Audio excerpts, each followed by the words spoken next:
마반야바라밀.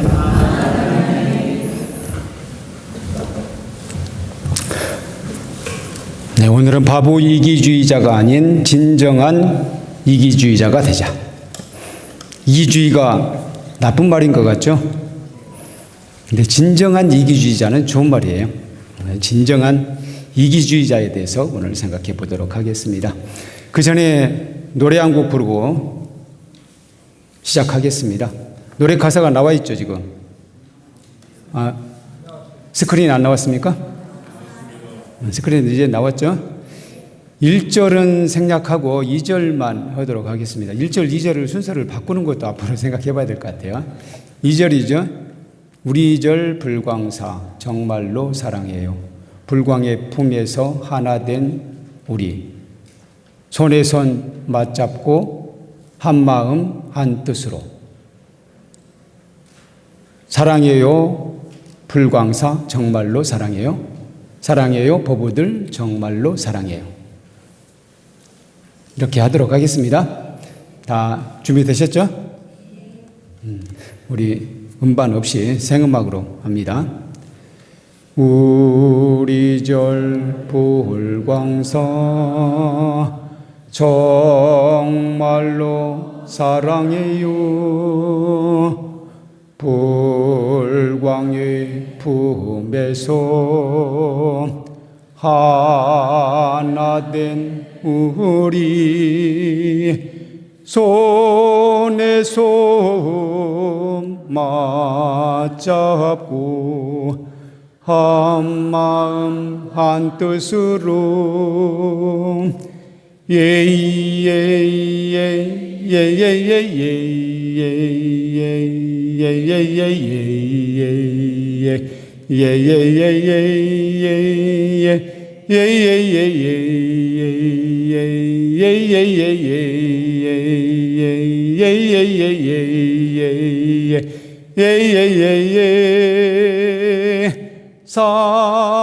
사랑해요.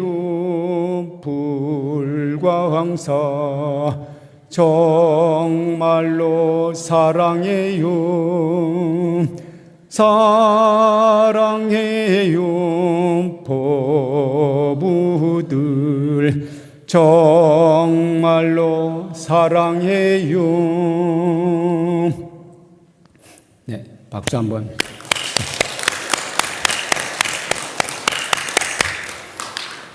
네, 이 노래를 우리 불광사 응원가로 해도 괜찮지 않을까요? 제목은 우리 절 불광사 또는 불광사 응원가 이렇게 하면 될 것 같아요. 부제로 불광사 응원가. 네, 오늘은 진정한 이기주의자가 되자라는 주제로 말씀을 드리겠습니다. 우리 큰 스님 법오록에서 한 대목 같이 읽으시겠습니다. 우리 법회보에 맨 앞에 나와 있죠?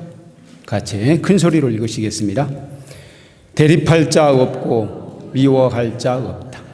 한 몸처럼 아끼고 사랑하고 함께 기뻐하는 것이 원래의 도리이다.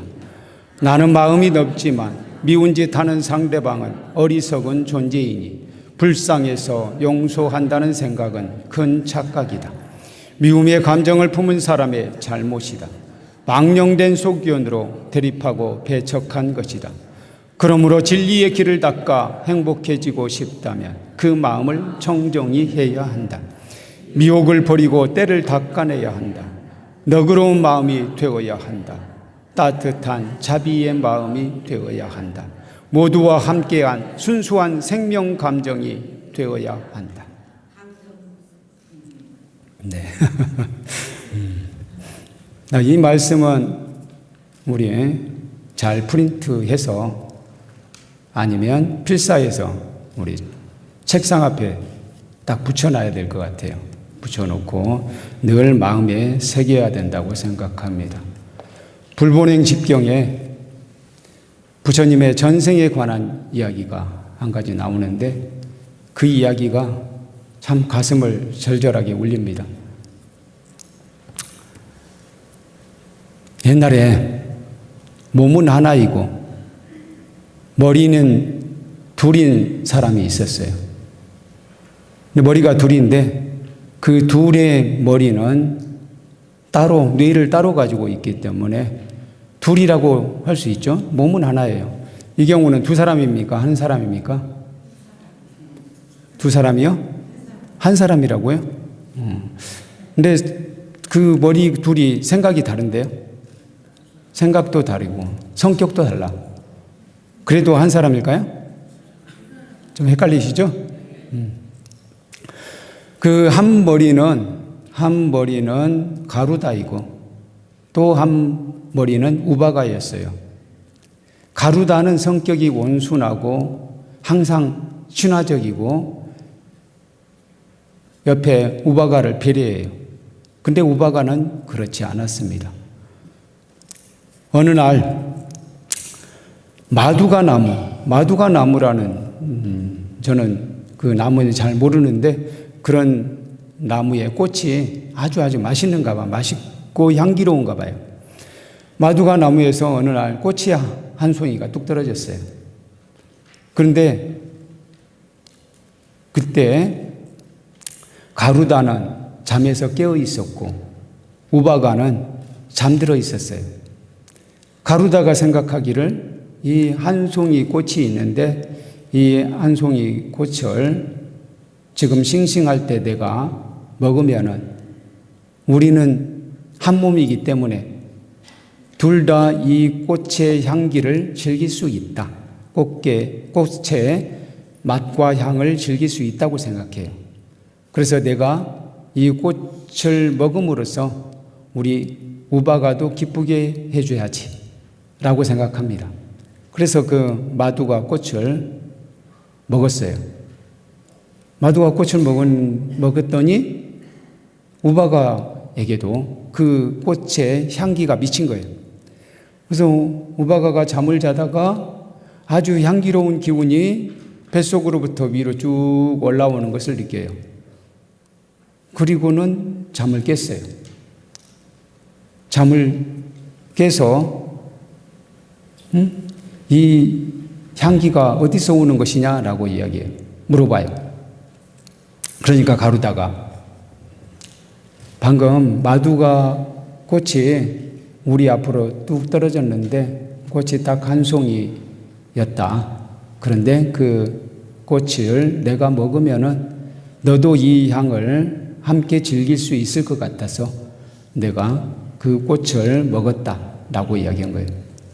그러니까 우바가가 화를 내면서 맛있는 거 있으면 같이 먹어야지 너 혼자 먹었느냐 라고 화를 내는 거예요. 그리고는 이번에는 이제 반대가 됐어요. 가루다가 잠이 들었고 우바가는 깨어 있었어요. 근데 이 우바가는 계속 화가 풀리지 않는 거예요. 그래서 이놈을 혼내줘야 되겠다 라고 생각하고는 독초를 찾아가서 독초를 먹었어요. 독초를 먹은 결과 어떻게 됐을까요? 몸은 하나이니까 둘 다 죽었습니다. 바로 이 가루다가 부처님의 전생이고요. 우바가는 누구의 전생일까요? 대와다타. 오늘 제바달다라고도 부르죠. 제바달다라고 부르고 또 조달이라고 나온 경우도 있어요. 제바달다의 전생이라고 합니다. 이 대와다타는 누굽니까? 부처님하고는 아주 친척이기도 하고 인척이기도 해요. 그러니까 부처님 시타르타의 아내가 누굽니까? 야쇼다라잖아요. 야쇼다라의 동생이기도 해요. 남동생이기도 하고 또 부처님의 고모가 누구냐면 빠미다라는 사람이에요. 빠미다가 고모인데 고모면 아버지 정반왕의 동생이네요. 수토다나 왕의 여동생이에요. 이 여동생이 누구하고 혼인을 하게 되냐면은 바로 야쇼다라의 아버지 숫바붓다는 그 당시 꼴리아족이었어요. 여러분들 삭가족하고 꼴리아족의 관계를 아십니까? 삭가족과 꼴리아족은 실질적으로 한 종족이에요. 저기 태양족, 저 위쪽 북방에 살던 사람의 왕의 자식이 이 10명이 있었어요. 10명이 있었는데 그 자식들이 아주 똑똑했습니다. 그런데 그 중에서 9명은 다 똑똑한 건 아니었는데 생각해 보니까 9명은 큰 부인의 자식이고 1명은 작은 부인의 자식이었어요. 근데 작은 부인이 생각해 보니까 이 똑똑한 큰 부인의 자식들 사이에서 자기 아들이 같이 있게 되면은 결국 이 큰 부인의 자식들에 의해서 자기 자식은 꼼짝도 못하고 결국은 죽게 될 것이다라고 생각을 해요. 그래서 남편에게 이야기합니다. 부디 저 큰 부인의 자식들은 똑똑해서 잘 살 수 있으니까 그들을 추방해 주십시오. 그래야 내 아들이 여기서 왕이 되어서 잘 살 수 있을 겁니다. 라고 이야기해요. 그러니까 그 왕이 그 9명의 자식이 어떻게 되냐면은 딸이 5명이고 아들이 4명이에요. 이들을 추방을 합니다. 그래서 이들이 남쪽으로 쭉 내려오다가 한참을 걷다 보니까 그중에 큰언니가 병에 걸렸어요. 흔히 하는 말로 문둥병이라고도 하고 오늘날의 말로는 한센병이라고 하잖아요. 그 병에 걸렸어요. 그 병에 걸리니까 도저히 같이 갈 수가 없는 거예요. 그래서 한 숲속에 그 큰언니는 나는 여기서 요양을 하다가 몸이 나으면 움직이겠다라고 이야기해요. 그래서 거기서 남습니다. 남아서 혼자서 요양하고 지내요. 그런데 마침 그때 바라나시 왕도 똑같은 병에 걸려가지고 그 숲속으로 오게 돼요. 숲속으로 오게 되어서 같은 병자끼리 서로 의지하면서 살게 됩니다. 그래서 두 사람이 혼인해서 살게 되는데 그렇게 살다 보니까 두 사람이 병이 나아요. 병이 나아서 자식을 낳고 살게 되고 그리고 이쪽 이제 남은 형제는 아들 넷, 딸 넷이잖아요. 이들이 가서 가빌라바스투 지역에 가서 정착해요. 그래서 거기서 가빌라국을 건설합니다. 그래서 이 가빌라국을 건설한 이들을 석가족이라고 하고 아까 저 큰언니 이쪽을 꼴리아족이라고 해요. 이 석가족들은 자기 종족에 대한 자부심이 대단했기 때문에 다른 종족하고는 혼인을 하지 않았어요.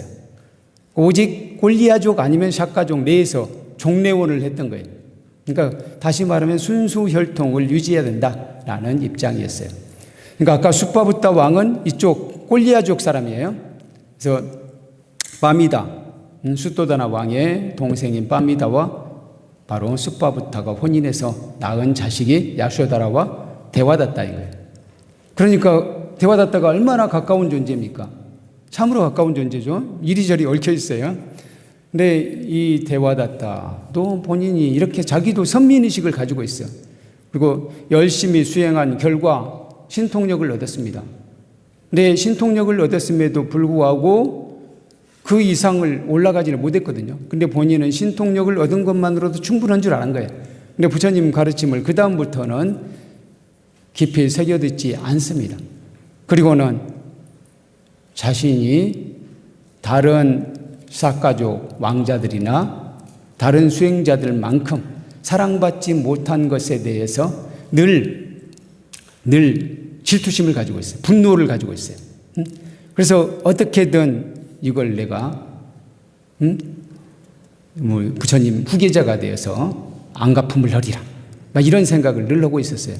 그래서 부처님을 3번이나 죽이려고 했다는 건 아시죠? 3번이나 죽이려고 했던 건 아실 거예요. 한 번은 자객을 보내서 죽이려고 하고 또 한 번은 돌을 굴려서 죽이려고 하고 3번째로는 술 취한 코끼리에게 술을 먹여가지고 그걸 아주 난폭하게 만든 다음에 부처님 가는 길목에 또 와서 부처님을 죽이려고 합니다. 그러나 그 3가지가 다 실패하고 나서 이 데와다타의 후원자가 누구였습니까? 잘 모르셨어요? 아자타사투 왕이잖아요. 아자타사투 왕, 빈비사라 왕의 아들 아자타사투 왕이었어요. 근데 아자타사투 왕이 이제 마음이 변한 거예요. 가만히 보니까 대우받았다가 나쁜 놈이야. 그리고 그다지 아주 훌륭한 수행자가 아니에요. 훌륭한 수행자인 줄 알고 열심히 도와주고, 응? 날마다 500대의 수레에다가 음식을 실어다가, 응? 주기도 하고 그랬다고 합니다. 그런데 알고 보니까 대우받았다는 별거 아니라고 생각을 한 거예요. 그래서 이제 끊습니다. 대우받았다고는 끊고 아자타사투가 마음을 고쳐먹고 부처님께 귀의해서 부처님의 충실한 제자가 돼요. 그러니까 대우받았다가 이제 혼자잖아요. 그러니까 대우받았다는 막막한 거예요. 그래서 하나의 작전을 씁니다. 부처님께 무리한 요구를 하나 하기로 해요. 그 요구가 뭐냐? 5가지였어요. 5가지. 이런 경우는 보통 아주 지키기 힘든 그런 극단적인 것을 내세우기가 쉬워요. 그래서 5가지 원칙을 부처님께 말씀드립니다. 부처님이시여, 앞으로 우리 승가는 이 5가지 원칙을 지켜야 됩니다. 제 말씀을 좀 들어보세요 라고 이야기합니다. 첫 번째로는 우리 수행자들은 숲속에서만 살게 해야 됩니다. 그 당시 그럼 숲속 말고 어디서 살고 있었죠? 사원이 있었잖아요. 기원정사도 있고 중림정사도 있었잖아요. 근데 이제는 숲속에서만 살아야 됩니다 라고 이야기해요. 그리고 두 번째로는 탁발을 통해서만 음식을 섭취해야 됩니다. 그럼 탁발 말고 다른 방법도 있었습니까? 네, 공양청도 있었어요. 신도들이 우리 집에 오셔서 공양하십시오. 부처님과 비구 승가를 저희 집에 초대합니다 라고 할 경우 그 집에 가서 공양을 하기도 했습니다. 공양청은 일체 받지 말아야 됩니다 라고 합니다. 그리고 세 번째로는 분소衣만 입어야 됩니다. 분소衣가 무엇인지 아시죠? 시체를 덮었던 천이에요. 그것으로 만든 옷만 입어야 된다라고 주장을 하는 거예요. 그러면 분소衣말고도 입었습니까? 본래 부처님께서는 분소衣를 입고 시작했잖아요. 그러나 나중에는 신도들이 공양을 올리기도 했어요. 가사를 공양을 했어요. 그런 경우는 그 가사를 받아서 우리 대중들이 수하기도 했었다는 거죠. 근데 그건 일체 금해야 됩니다 라고 이야기하는 거예요. 그리고 네 번째로는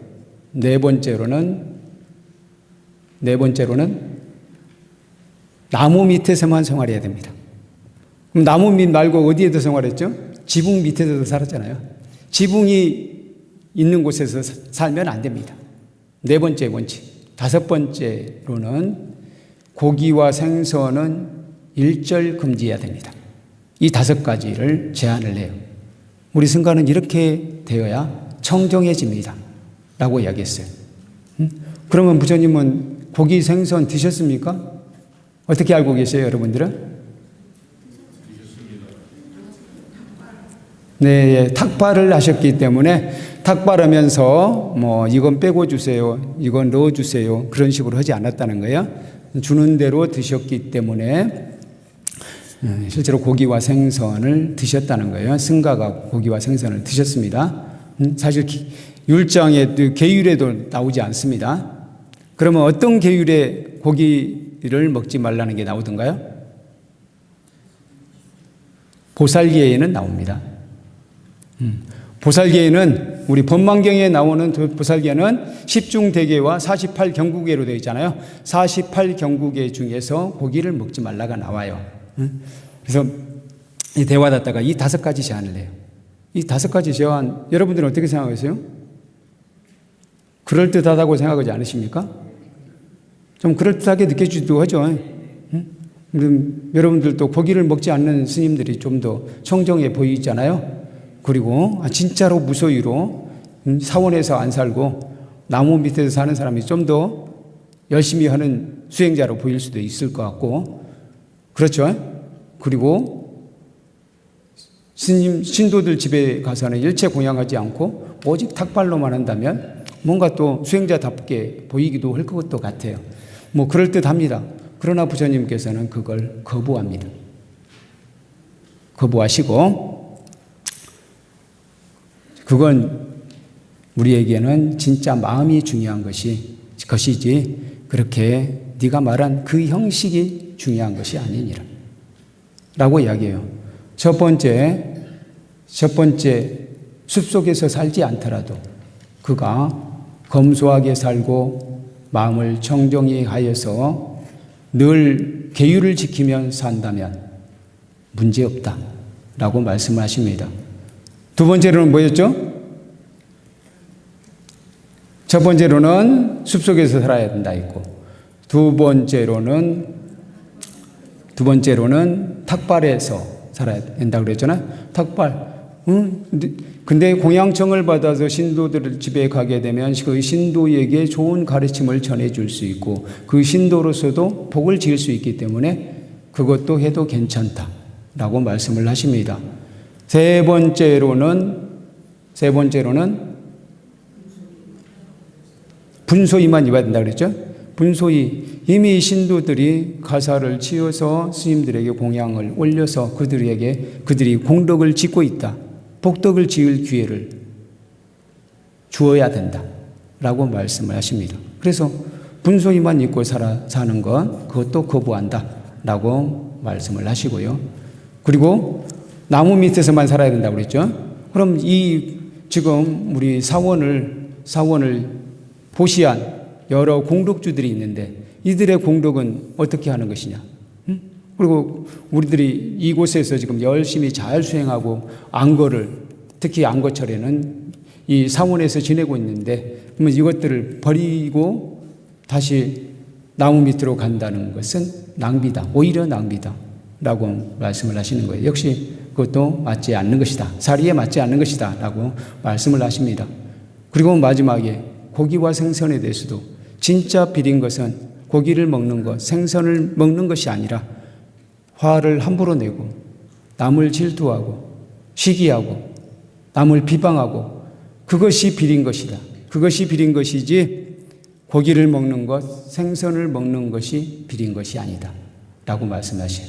그렇게 5가지로 조목조목 말씀하시면서 너의 제안은 사리에 맞지 않느니라 라고 이야기해요. 그러니까 이 대화다따는 오히려 쾌재를 불러요.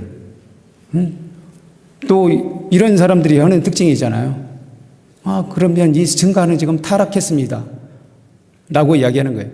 그래서 곧다마는 타락했다. 청정한 수행자들은 나를 따라오라. 나와 함께 이 5가지 청정 원칙을 지키면서 나와 함께 승가를 새로이 일구자. 새로운 승가를 일구자 라고 방을 붙여요. 여기저기에 홍보를 합니다. 그런데 이상하게 여기에 넘어가는 사람이 있어요. 참 이상하죠? 여기에 넘어가는 사람이 특히 젊은 스님들을 중심으로 해서 몇 명이었을 것 같아요? 500명이나 됐대요. 무려 500명.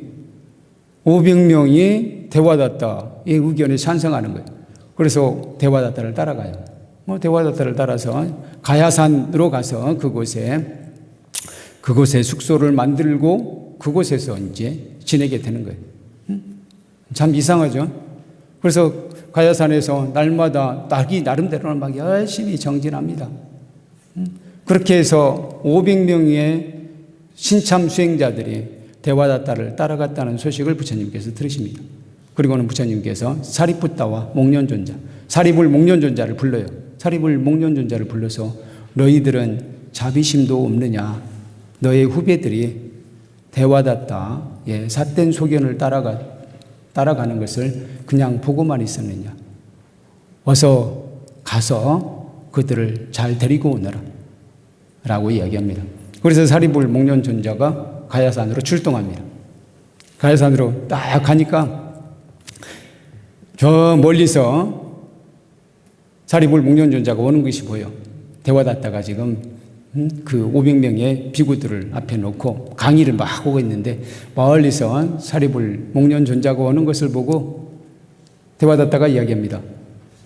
여러분, 저 멀리 우리 붓다의 상수 제자인 사리불 목련존자가 오고 있습니다. 우리가 승리할 날이 얼마 남지, 이제 우리가 승리하고 있음입니다. 우리 박수로 맞이해 주십시오. 라고 이야기해요. 그래서 이제 그 비구들이 500명의 비구들이 막 박수로 환호성을 지르면서 맞이했습니다. 그러니까 대화다다가 탁 자기 높은 자리에 앉아서는 사리불 존자시여, 목련 존자시여, 제 옆에 앉으십시오. 두 분이 오시니까 아주 든든합니다. 라고 이야기하는 거예요. 아닙니다. 우리는 밑에 앉겠습니다.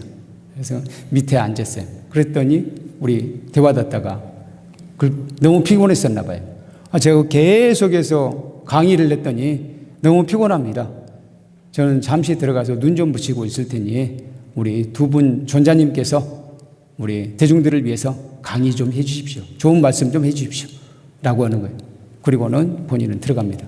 그때 사리불 목련 존자가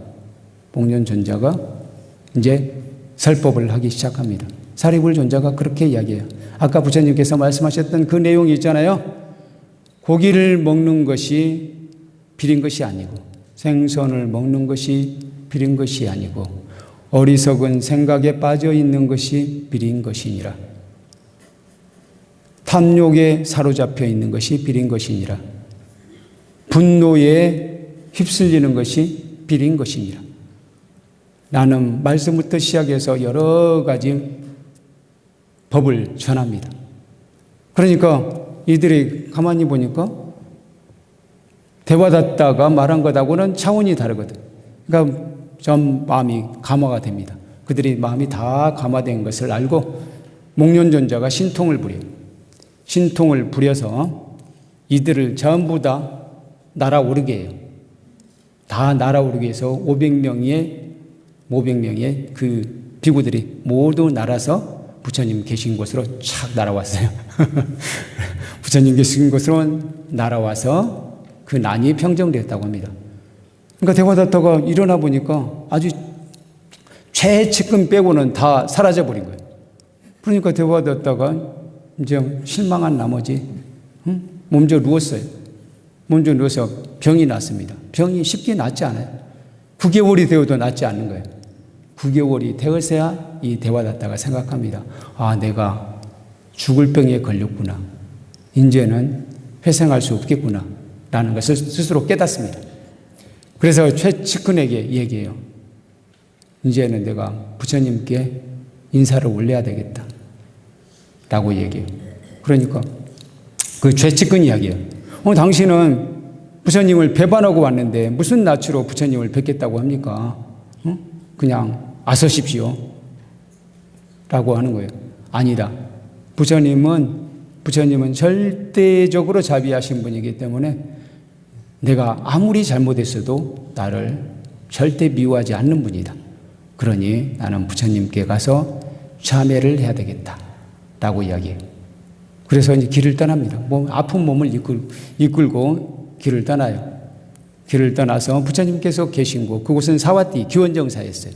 기원정사 쪽으로 계속해서 조금씩 한 발 한 발 다가갑니다. 근데 그 소식을 부처님께서 듣게 됩니다. 아난존자가 그 이야기를 해요.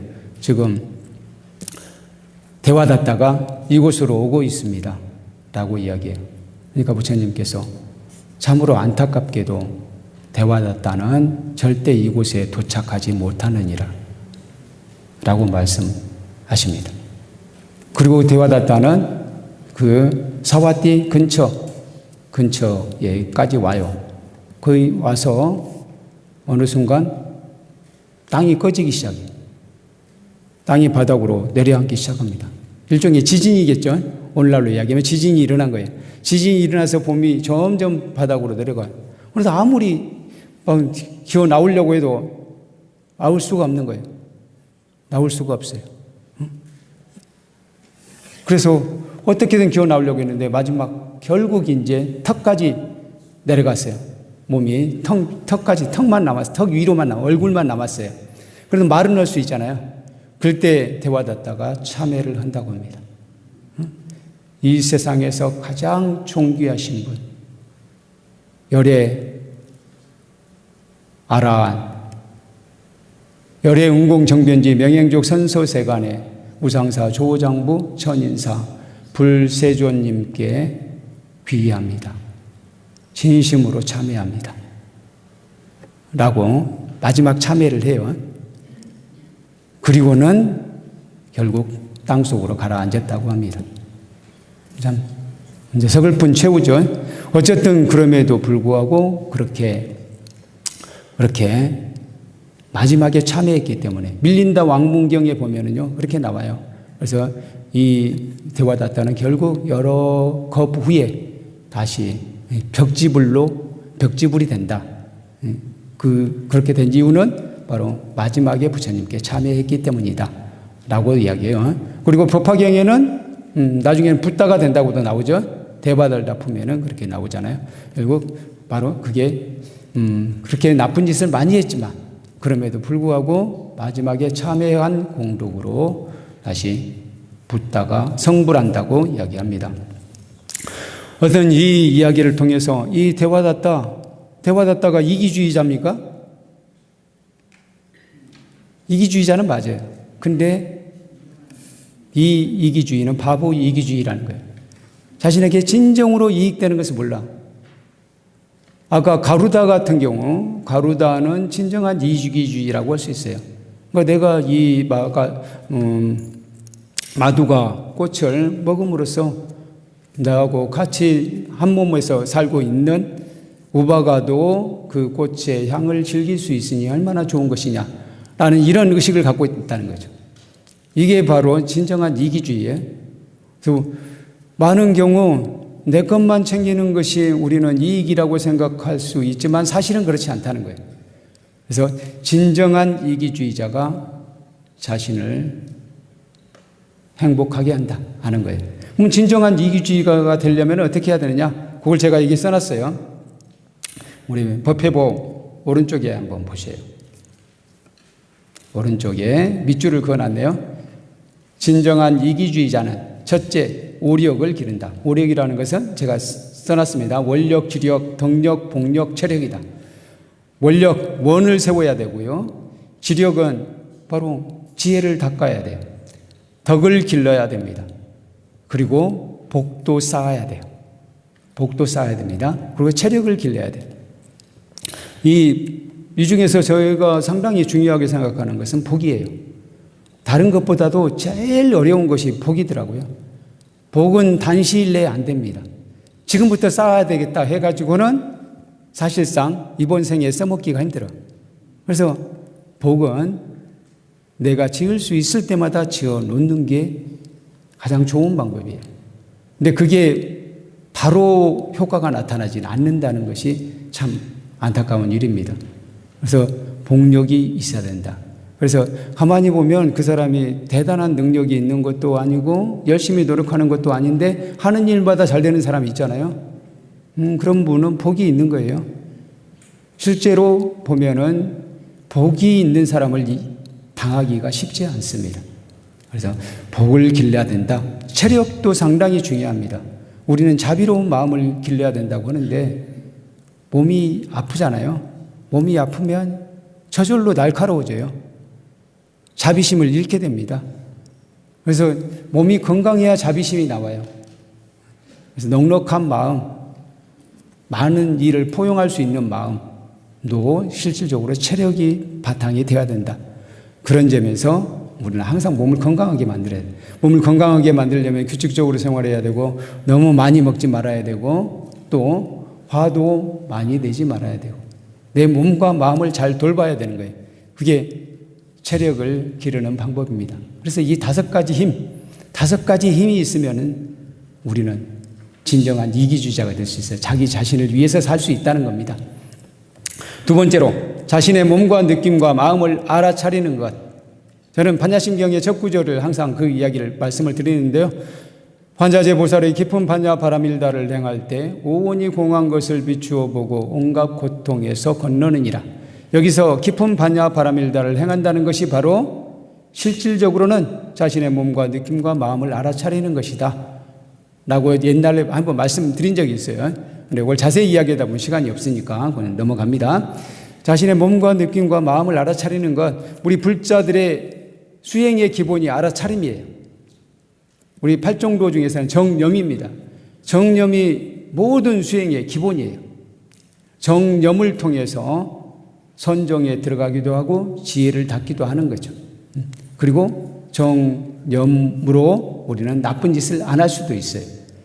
자기 자신이 무엇을 하고 있는지, 무슨 생각을 하고 있는지를 알아차리면 자신의 마음을 제어할 수 있고 나쁜 짓도 거기서 그칠 수가 있다는 거죠. 그래서 알아차림이 중요합니다.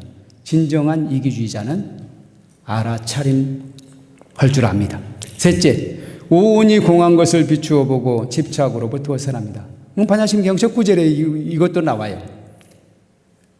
깊은 반야 바람일다를 행할 때 오온이 공한 것을 비추어 보고 온갖 고통에서 건넌다 그랬죠? 오온이 공한 것을 비추어 봐요. 근데 오온이 공한 것을 비추어 보게 하는 것이 바로 알아차림이에요. 자신의 몸과 느낌과 마음, 이게 가만히 보면 오온이잖아요.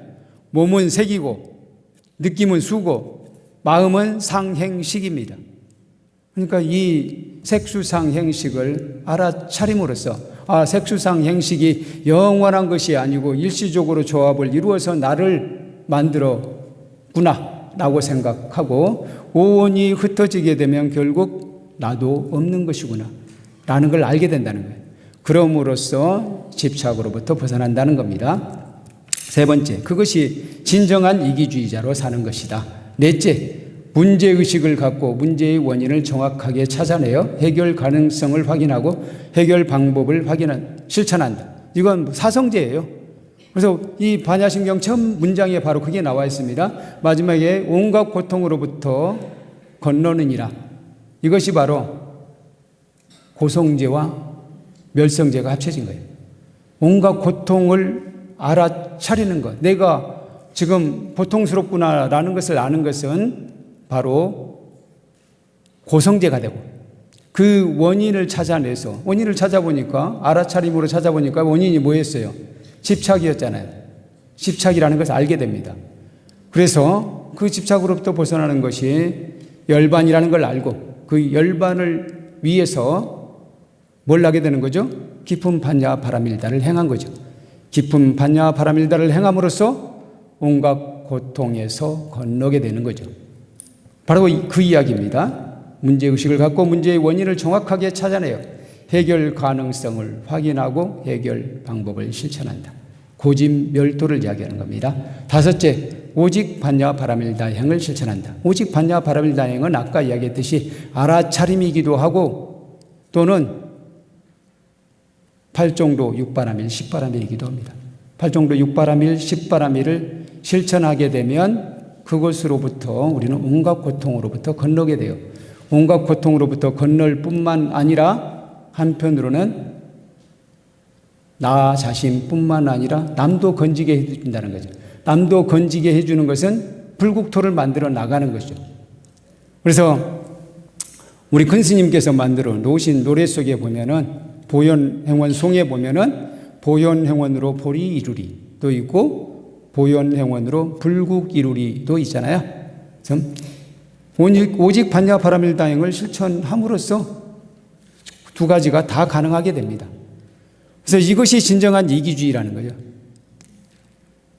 자기 혼자만 잘 살려고 하면 자기 자신도 잘 살기 힘들어집니다. 실제로 그런 걸 많이 보시죠. 나 혼자만 잘 살기 위해서 담장을 높이 쌓고 그렇게 했다고 해보시죠. 그러면 이웃 사람들이 그 사람에 대해서는 항상 질시의 마음을 가져. 그리고 도둑들의 표적이 됩니다. 그래서 어떻게 하면 저 집을 한번 털어볼까? 라고 하게 돼요. 그리고 요즘에는 도둑들도 머리가 좋아져가지고요. 어떻게든 뚫습니다. 아무리 철옹성을 쌓아도 뚫어요. 결국은 뚫게 돼요. 그러면은 그 사람들은 항상 어떻게 돼요? 뚫리게 될까봐 불안해요. 그래서 행복할 수 없다는 겁니다. 결국 마음을 열고 함께 살아가려고 하는 다시 말하면 방금 제가 말씀드린 진정한 이기주의자의 5가지 원칙, 이걸 지키는 사람들이 진정으로 행복해지지 철옹성을 쌓고 나 혼자만 잘 살아보겠다고 하는 사람들이 잘 살게 되지 않는다는 겁니다. 그래서 우리는 바보 이기주의자가 아닌 바보 이기주의자의 대명사가 누구예요? 대화다따예요. 대화다따가 되지 말아야 된다는 것이고요. 우바가가 되지 말고 누가 되자? 가루다가 되자. 가루다가 돼서 나하고 같은 몸을 사용하고 있는 나의 동료가 나로 인해서 행복해지기를 바라는 마음. 우리도 그렇게 살아야 돼요. 우리들은 다 그런 마음으로 열심히 신앙 활동하고 있잖아요. 그래서 우리 법회에 오셔서 열심히 법문을 듣고 기도하고 그럼으로써 우리 불광사가 발전하게 되면은 우리 불광사를 이용하는 모든 이들이 행복해진다라는 마음으로 함께 하시잖아요. 이런 마음이어야 된다는 거죠. 그런 마음이 아니라 일부 구성원들만 잘 돼야 된다. 우리가 장악해야 된다. 그런 마음을 갖게 되면 그건 어떤 이기주의라고요? 바보 이기주의가 되는 거예요. 그래서 우리는 진정한 이기주의자가 돼서 나도 발전하고 우리 불광도 발전시키고 우리 나라도 발전시키는 그런 현명한 이기주의자가 되어야 되겠습니다. 그래서 데와다타가 그래서 지옥에 빠진 이후에 그런 이후에 비구들이 데와다타에서 이야기를 하고 있는 거예요. 데와다타가 아주 불쌍하다라는 이야기를 하고 있어요. 그때 부처님께서 데와다타에 대해서 개송을 읊으십니다. 법구경 17송이에요. 법구경 17송을 같이 한번 읽으실까요? 같이 읽으시겠습니다. 악행을 하는 자는 금생에서도 괴롭고 다음 생에서도 괴롭다. 두 생에서 모두 괴로워한다. 악행을 저질렀구나 하고 되새기며 괴로워하고 악처에 떨어져 더욱 괴로워한다. 그래서 바보 이기주의자는 그 생에도 결코 행복할 수가 없다는 거예요. 데와다타가 행복했습니까? 질투심에 사로잡혀가지고 괴로웠어요.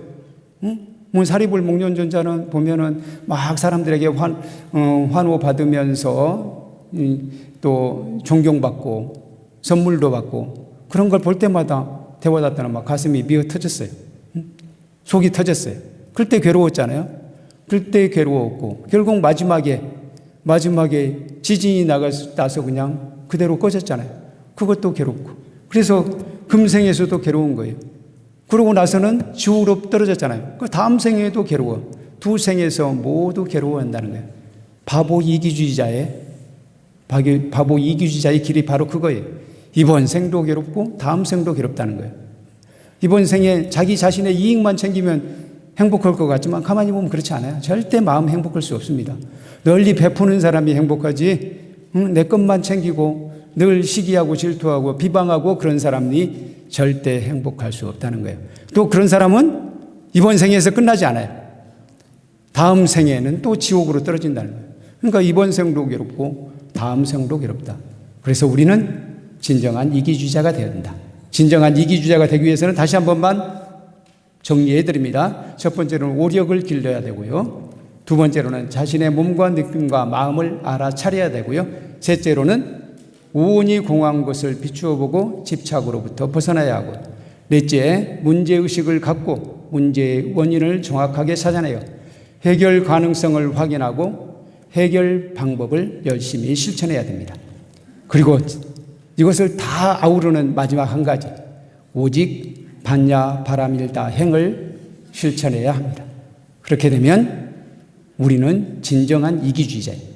그래서 자기 자신을 행복하게 만들고 남도 행복하게 만들고 우리 사회도 행복하게 만들 수 있다. 우리 불광도 행복하게 만들고 우리 나라도 행복하게 만들 수 있다. 그래서 진정한 이기주의자가 될 것을 다시 한번 권선합니다. 네, 근념하셨습니다. 마반야 바라밀.